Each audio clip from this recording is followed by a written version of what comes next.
factual and timely. What exactly is your take on the Maisha number? Because you just started public participation on this particular issue and it will be rolled out by the end of this month. Are you in for it? Is this something that you're looking forward to? What's your take on that? Because government has assured all Kenyans that their data is going to be protected. My name is Brian Amuai. This is The Insight. Our sign language interpreter tonight is Josephine Ouko. We do welcome you to be part of the program by engaging us on our socials at Amuai Brian on Twitter, at Lookuptv. The hashtag we're using tonight is The Insight. We are also live on Facebook and on YouTube, where you can send your feedback and we'll be able to sample some of it as we continue with the program tonight. I am sitting in for Ian Kitani. These are the top stories tonight.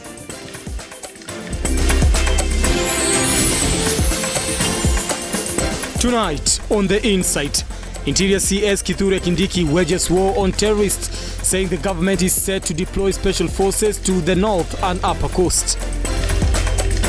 Also tonight, government begins Maisha number awareness drive with the civil society ahead of the launch. And a family in Mwea calls for help to bury their kin who has been held at Kenyatta Hospital morgue due to outstanding bills. Keep me company for the next 20 minutes as we get into the details of the stories that made headlines today. Interior Cabinet Secretary Kindiki has emphasized that the government has initiated a security operation in response to threats of terrorism and violent extremism in northern Kenya and the upper coastal regions, including Tana River and Lamu counties. The operation involves the deployment of special forces and elite units tasked with pursuing and neutralizing armed criminals.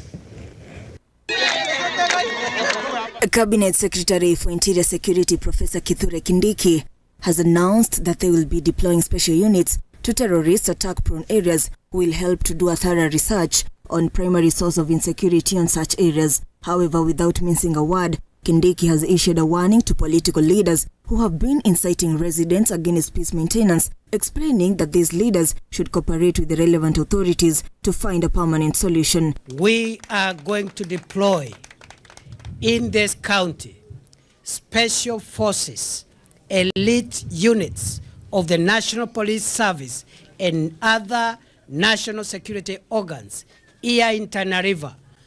We are going to deploy the special forces, special units who are specially trained and equipped to deal with serious crimes, including terrorism and banditry. Speaking in the Galedietu area in Tana River County, while approving the office of the Deputy Commissioner, Kindiki has indicated that his ministry has initiated a project to employ special units and elite units that will help to assess sustainable solutions. Tumeamua ni vita kamili baina ya serikali ya Kenya na hawa magaidi.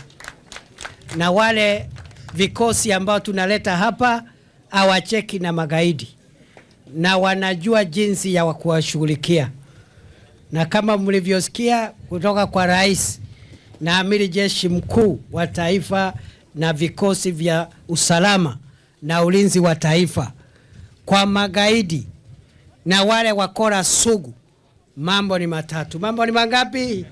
In addition, he continues to say that this can only be achieved if the county leaders, village elders, the locals and security departments agree to work together, giving an example of the Kalalani area, which has lost hundreds of people recently. Ili tuweze kusaidiana, sisi tunawatambua mmechaguliwa kwa kura na tunawaheshimu. Governor, Senator, Women Rep, MPs, MCA, we respect you as the elected leaders of this county. And we'll work with you. We'll seek your opinions. Later, Kindiki headed to Kitui County to establish a general service unit camp in Mandongoi. Addressing a security baraza, he noted that through the Ministry of Lands, the government shall expedite process of land adjudication and issuance of title deeds to help resolve security issues that emanate from land ownership disputes. Lastly, he warned that criminals using firearms to attack security officers and civilians will be handled ruthlessly, as he applauded KDF for their efforts to protect Kenyans. Na hawa maofisa hawaja kuja hapa kufanya utalii. Hawaja kuja hapa kuzurura na kuangalia hii dunia yetu ya ngomeni. na Mandongoi. Wako tuna shughuli moja. Ile shughuli imewaleta hapa ni kutafutana na wakora na watu ambao walikuwa wametawala eneo hili na kuzorotesha usalama wetu kwa kuharibu, kuiba mali ya wengine na hata kuharibu mashamba ya watu wakilisha hayo mashamba. Roga Evil, Lookuptv. Now, away from that, the government has assured Kenyans that their data will be protected as the National Digital ID, alias Maisha Number, is set to be launched end of this month. Now, speaking in Nairobi during the start of an awareness campaign, Immigration Principal Secretary Julius Bitok hosted civil society as one way of bringing about inclusion of public, especially those from marginalized communities, aiming to build public confidence. Hosting the civil society in a breakfast meeting to discuss the National Digital ID, popularly known as Maisha Number, that will provide over 5,000 government digital services. Permanent Secretary for Immigration, Citizen Services Julius Bitok now says the main aim is to make sure every Kenyan gets an opportunity to give their own opinion and feedback on the implementation of the National Digital ID. We have discussed several things, including UPI, including third generation ID, digital ID, and National Master Population Register. And the objective of this breakfast is to reach out to the civil society, to be able to engage them, to be able to get their ideas, because we want to make this process an all-inclusive process where every Kenyans from all walks of life are able to get an opportunity to give their opinions, to give their feedback on the implementation of National Digital ID. This follows a directive given by the President William Ruto that digitization of government services will ensure efficiency and elevate corruption. Irungu Houghton, Director of Amnesty Africa, now says they have put the preconditions for effective digitization of the identity, saying that the design of the UPI and the third generation digital ID will be based on principles, naming public trusts is one of the challenges encountered. Of the UPI and the third generation digital ID, that it is based on three principles. The first is public safety, ensuring that data protection, that your privacy as Kenyans is protected by design, not by accident, but by design. Secondly, that there is inclusion, that for those communities that have been marginalized, denied their right to citizenship, denied their right to a state and to a very identity, that should not happen in this process. The PS now calls for every stakeholders to be part of the implementation, noting that the government has guaranteed Kenyan people security on their data, adding that the system will ensure authenticity of their documents. Today, we are here to build public confidence. We are here to guarantee the country that the document we are bringing on board is a secure document, and it will be an all-inclusive document that is going to eliminate marginalization of communities. It's going to be all-inclusive for all of us. It's going to capture all what is required to ensure that we have a digital identity for all Kenyans. So I want to say that we are making arrangements towards unveiling. A working group has been set by the PS to end up the assessment process. Maisha Number will be launched by the President on the 29th of September this year. Mevin Getembe, Lookuptv, Nairobi. Now, thank you, Mevin Getembe, for that particular report. Away from that, Kenyatta University Teaching, Referral and Research Hospital Board Chair Olive Mugenda had a difficult time explaining why Kenyatta University students are unable to access the facility for learning purposes. Appearing before the Public Investments Committee on Governance and Education, Mugenda said students are required to apply to the hospital to access training services. The Vice-Chancellor, Paul Wainaina, however, told the committee that the hospital was primarily a training facility for students at conception. Stanley Lugaria now reports. During a committee hearing on Wednesday, It was revealed that the construction of Kenyatta University Hospital was valued at 8 billion shillings, a loan between the two government funded by the Chinese government, with the two leaders indicating that their differences emerged when the government through the then head of public service wrote to Kenyatta University over plans to take over without KU administration representation in the subsequent sittings. And what happened after that is that we as management were requested actually to hand over the hospital. The contractors were still on site. They were also asked to hand over. I still recall Mr. Kenya's letter indicating that they need to hand over. With our relationship with Professor. Yeah, that's right. Yeah. I think Prof is right that he was my deputy for 5 years. And we worked together. We had no issues at all. Chair, we worked as colleagues. He respected me as his VC. I think this issue just came up now when the hospital was made into a parastatal. Attorney General Justin Muturi, following today's session closely, has revealed and faulted the previous regime through the then head of public service Joseph Kinyua of approving revocation and procedurally, without consulting respective stakeholders from school to a parastatal facility. The chairperson of the referral hospital, Professor Olive Mugenda, had a difficult time before the committee, explaining the allegations of misappropriation of the hospital funds as per the Auditor General report while in office as the Chancellor of Kenyatta University during construction project of the hospital. I happily am glad to hear the two professors address as well. But I think for us, as a state office, we go by the records of what we have. During the session, it was found that the chief executive at the Kenyatta University Training and Referral Hospital does not qualify to hold the office after it was discovered that he has only qualified as a nurse and not a doctor as he should be legally. The committee has now asked the management of the hospital to be properly responsible in the whole process, while the chairperson Mugenda defends herself, saying that the executive officer is in office following a court order. It was just doctors. So has that law changed? It was, I don't know that about the change, but it was... No. So you don't know about the change. Is the CEO a doctor?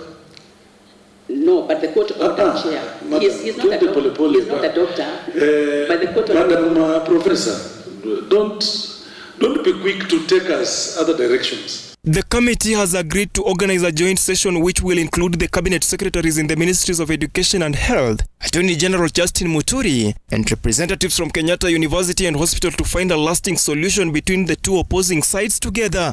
Stanley Lugaria, Lookuptv, at the Parliament Building, Nairobi. Now, President William Ruto, who is on an official visit to the United States, has reiterated the need for the United Nations to address the glaring inequality in funding on climate change mitigation measures.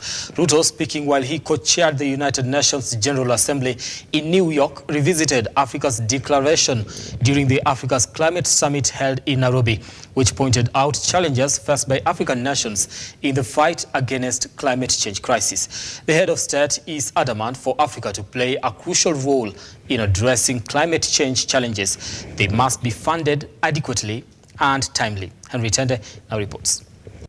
Good morning, how are you? Good morning, President. In his address of the United Nations General Assembly in New York, United States, Kenya's President William Ruto says the current inequality in funding of climate change mitigation programs ought to be addressed if the war on climate change is to be successful. President Ruto is adamant African nations have for the longest time suffered inequality in funding and a delay in release of such funds, yet as a continent it bears the brutal effects of climate change. This, he says, needs to change. The reason capital is not available to unlock Africa's colossal potential is that development financing has been inadequate, inaccessible, and costly, denying countries the fiscal space to pursue development and climate action. The reform of the international architecture of global development financing should therefore be at the forefront of the global development and climate action agenda. President Ruto has also called for enhanced research and heavy investments in research activities to ensure climate change mitigation approaches are backed by scientifically proven data for long-term results.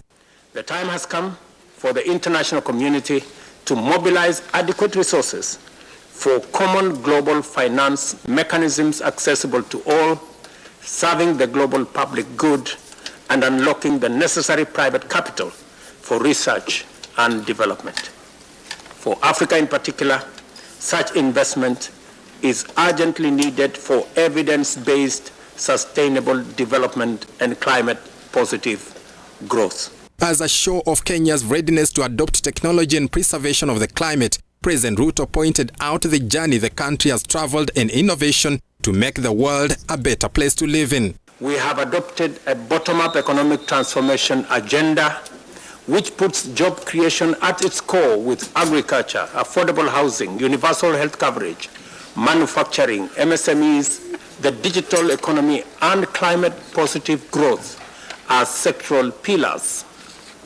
of our implementation. This has unleashed the entrepreneurial spirit of our youth and positioned Kenya as a global digital technology hub known as Africa's Silicon Savannah. Concert Technopolis, the flagship of this ambition, is ready to host a thriving community of science, technology, and innovation visionaries seeking to disrupt and transform every sector of our economy. On the sidelines of the assembly, President Ruto signed an agreement with Millennium Challenge Corporation that will see 8.7 billion shillings in funding advanced to Kenya to invest in clean transport system through acquisition of electronic buses. There is a whole 1 million people who come in and out of Nairobi every day. That poses a very significant challenge on the transport infrastructure. So apart from the matatu transport system, the mass bus transport system is a very important component. The funding will also boost the school feeding program in Nairobi County. Henry Tende, Lookuptv. Now that's report by Henry Tende takes us to a fast break here on The Inside. But before we do that, Samuel Nyakwarei says you can't fight a terrorist. Yeah, you can't warn a terrorist, you face him. That is in regards to the story that we have just done about securing the northern parts of the country and also upper parts of the coastal region by CS Kindiki. That particular report is what Samuel is responding to. Somebody else that is watching, that is Pamela Nora Mwai. Thank you so much for that screenshot. We do appreciate that you send us your feedback and you tune in on this particular program, trusting us to bring you up to date with the news making headlines. Now we want to take a break. I'll be back with more in just a short while.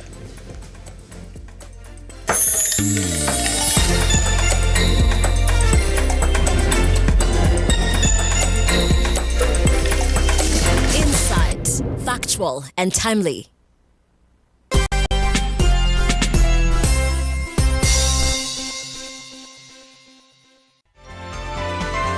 Infinity Industrial Park is one of the largest private industrial parks located along Eastern Bypass, Nairobi, which provides modern infrastructure for smooth operations for industries and business enterprises. Infinity Industrial Park offers world-class amenities and facilities with wide roads, a police station, a power substation, fire station, public transport stage, hospital, and shopping mall. In addition, Infinity Industrial Park also offers CCTV cameras, 24-hour private armed security patrol, sewer, water, fiber optic cable, and 3-phase power connection, added to public utility, canteen, and dining areas. Sail on the golden opportunity to invest in Infinity Industrial Park fully serviced warehouses at a special price of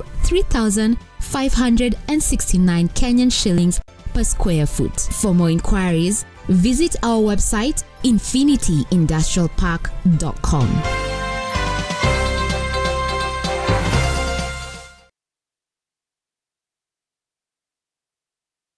Realize your home ownership dream by investing in Brookvale Tuala, a magnificent prime residential property located in Ongata, Rongai. Brookvale Tuala by Safaricom Investment Cooperative overlooks the majestic Ngong Hills and lies only 24 kilometers from Nairobi CBD. The project boasts of well-serviced plots with a perimeter wall, graded roads and a borehole. 50 by 100 plots are going for 1.4 million shillings with a flexible payment plan of up to 6 months. To book your plot, call 0729-121212 today. Safaricom Investment Cooperative, the investment partner of choice.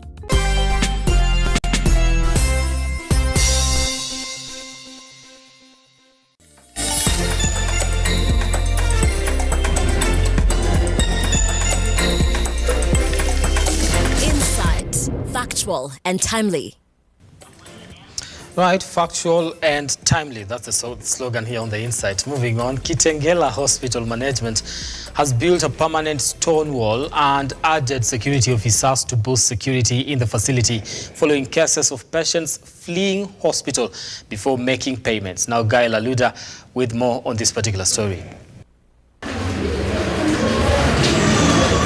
In efforts to handle instances of patients escaping from Kitengela Hospital in Kajiado County, the management has ensured a stone wall has been built and security officers are attached to it. The manager, Veronica Abuto, has said that cases of patients escaping to avoid paying medical bills has been a big concern. Abuto explains that cases of gangs escaping through hospital wards has been causing fear and lots of concerns among health workers who work special on night shift. Nimeshukuru sana kwa hii mikakati ya ukuta.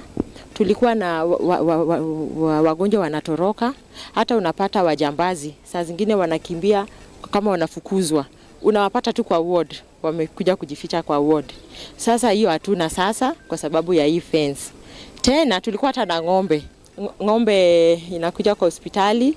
Sasa tunakuwa na shida. Tunakuwa na hiyo shida ya ng'ombe, wagonjwa na watu. Sasa hiyo imetusaidia sana. Imesaidia sana. Hata watu kutoroka na vitu imesaidia sana kwa sababu kila mtu lazima apite kwa gate. The system for registering patients has also aided greatly to ensure efficiency in service delivery. Aludagail, Lookuptv. Now, to a story about environment. Plastic pollution has been on the increase in the recent years, degrading the environment to impossible heights. Now, in order to change the narrative, however, 2 street boys from Nyahururu have started making flower vases from recycled plastic bottles as a means to earn a living and conserve the environment. After spending many years in the streets, 2 street boys from Nyahururu opted for a change and started collecting plastic bottles and other plastic materials, turning them into beautiful end products.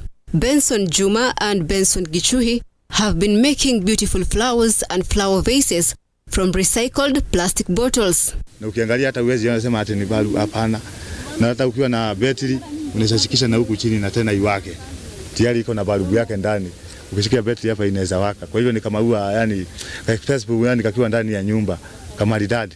Juma, an orphan boy who has been on the streets for over 20 years, after collecting the bottles, cutting the materials into desired shapes, paints them, then later sells them within the town. Sasa hii inanisaidia, ni kazi ya kutengeneza maua na ninaunda kwa plastic, tumia chupa hizi za plastic. Haya, natumia chupa za mizinga kuwekelea maua yangu. Haya, natumia yani aina yoyote tu ya waste ya plastic kutengeneza hii kitu. Juma notes that although it's a self-trained skill, he has been working hard to improve the craft. However, it has been difficult making money from the trade due to the negativity associated with street families, citing harassment by security officers on patrol within Bagation area. Hii Bagation nimekaa kwa muda wa miaka karibu 6. Nikiwa na makazi zingine hivi tuvibarua, lakini mimi sijaiona ubaya wa Bagation. Juu hata experience mingi nimetoa wapi? Hapa. Kama hii sifa ya hapa wengi wanaijua ni baya. Juu ni mahali watu wanavuta bangi, sijui watu wanavuta gum. Lakini kuna wenye wanafanya hiyo maneno, si ati kila mtu. James Wangongu, a local businessman, has lauded the boys' initiative to make good use of plastic waste. Na ile kitu tungependa sana ni serikali ya Governor Ilongo isaidie hivi vijana. Sababu wanafanya kazi mzuri ya kutengeneza hii maua ya plastic, haitaki maji. Sasa wanatengeneza lakini hauna mahali ya kuuza. Once disposed, plastic can take centuries to break down, making recycling the best option as it reduces the environmental impact and creates economic opportunities as well. The Laikipia County government has been urged to support the young people not only in making vases but also provide them with a nice place where they can display their wares. Geomba tu serikali tusaidie hii maua. Naweza uza na iniokolee kwa maisha. Juu sina kazi nyingine naweza tegemea. Ati niseme nitategemea kazi nyingine ama niajiriwe. Maisha bado imekuwa mangumu. Juu sasa kama wakati sasa kama sasa umeona imekosa rangi. Sasa kama sasa hakuna kitu tunauza. Sasa hii tumekaa hivi juu hakuna rangi. Juu sasa Kenya unapata unashindwa ndani ni kukula ama ni rangi. Amin Abdurrahman, Lookuptv.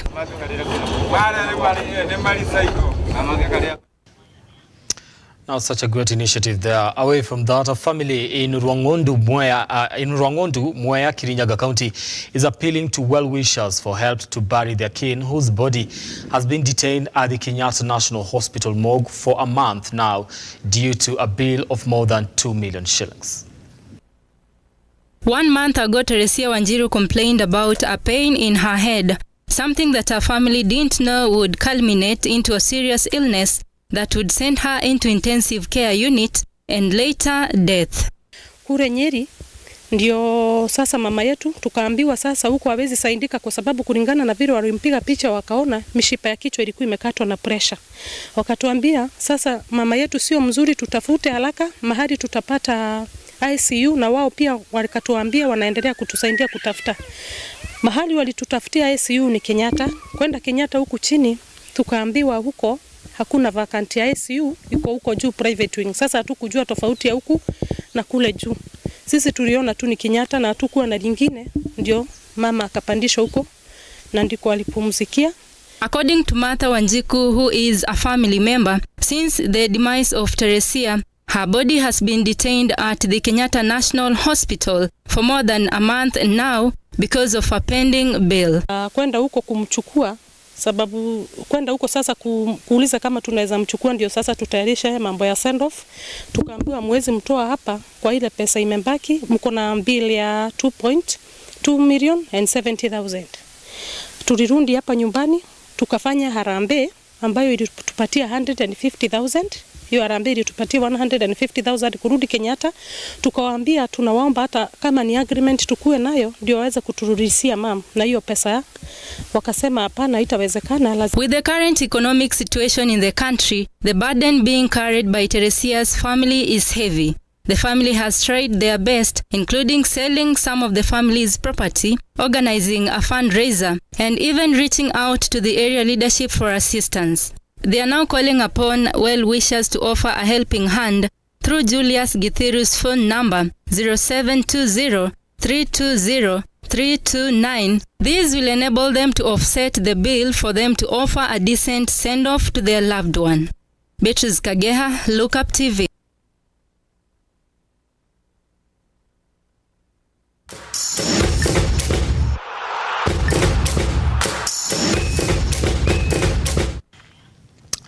Now, time to get sporty tonight. Founder and head coach of Siaya County Skating Club, Dorcas Awor, has embarked on environmental conservation programs with an aim to contribute to climate change mitigation in the region through sports. Now, speaking during a tree planting exercise at Barkuogo Primary School in Bondo Sub-County, the coach has appealed for support from Siaya County government to enable them nurture young talent.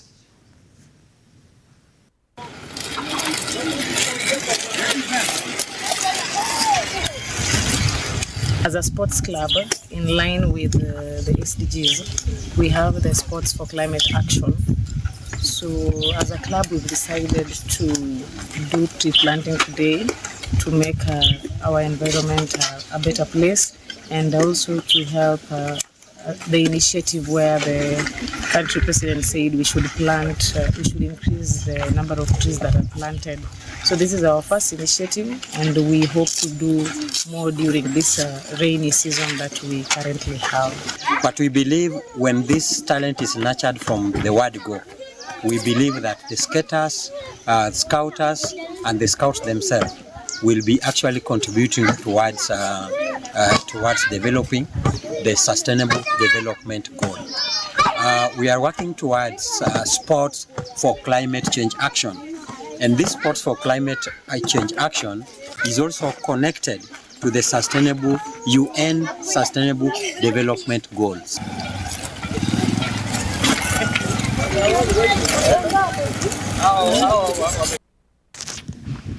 Now, Loop Digital Financial Services, a subsidiary group, has partnered with Amani Project, a cycling super team of riders from East Africa, dubbed the Loop Safari Race Series. The series aims to showcase many of Kenya's most scenic landscapes by organizing major cycling events around the country. Loop CEO Eric Muriuki said that the collaboration signifies their unwavering commitment to building lasting connections and interactions within the community. The Safari Race Series is set to begin later this year, featuring 5 major events across the season, with categories for pros, amateurs, beginners, men, women, kids, and Black Mamba riders alike.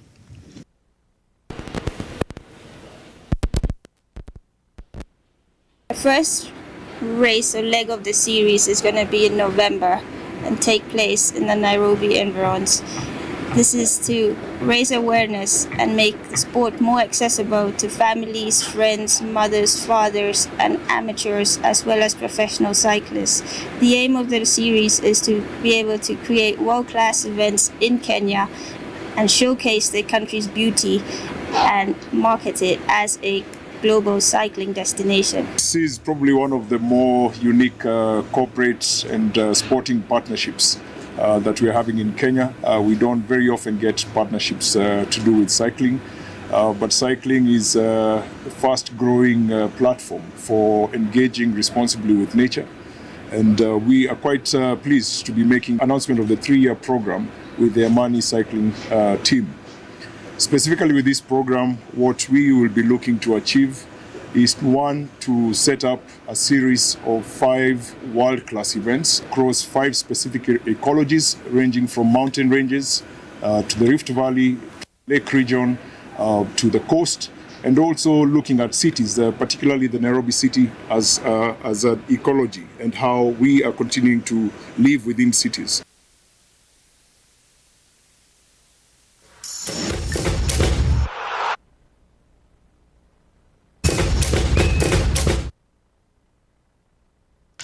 All right, sports is done, and so am I here on the program. Listen, I know 32 minutes past the hour. I do want to thank you so much for making time. And maybe you wanted to see me a little bit more, but there are people who shout at me through this particular earpiece, telling me that it is time to go home. These are my directors. On behalf of them and the entire crew that is responsible for making this bulletin a success tonight, I do want to thank you so much for watching. Our sign language interpreter tonight has been Josephine Ouko. My name is Brian Amwai. Let's do this again next time. Do have yourselves a lovely night and enjoy the rest of your programming. Up next is Lotto. You might just be the lucky winner tonight, so stay tuned for that.